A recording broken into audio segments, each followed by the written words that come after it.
Good day po mga boss. Nandito pala tayo sa mga sa farm dito sa Tanay.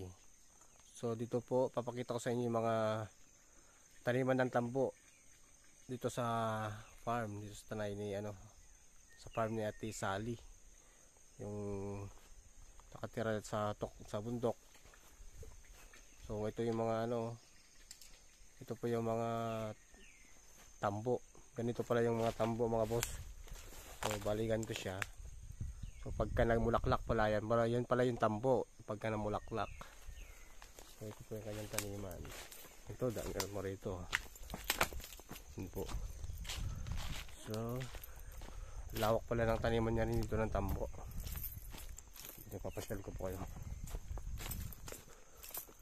Ito. Ayan. Oh, nakikita niyo yan.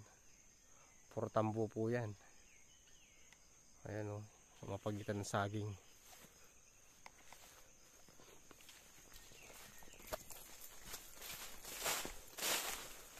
Ayun, tambuhan. Iyon. Ay, tanim pala siya rito ng mga kangkong.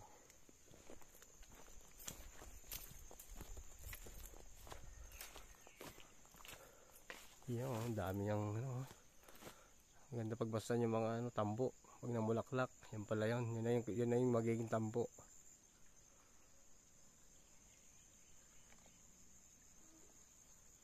Yun pag nakita nyo yan, daming bulaklak. Ganda ng bulaklak.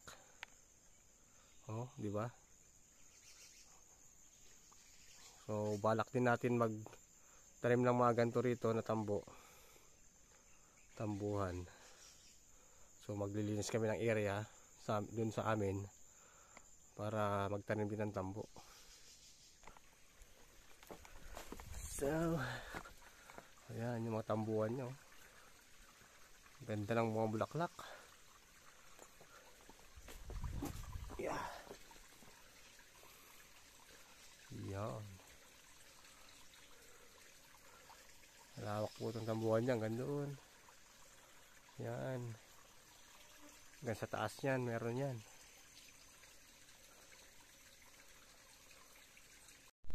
Ito po yung mga ibang na-harvest ni Ate Sally. Ito yung mga na-harvest niyang tambo.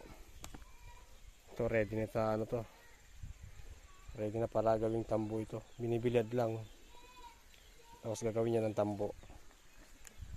So yan po yun.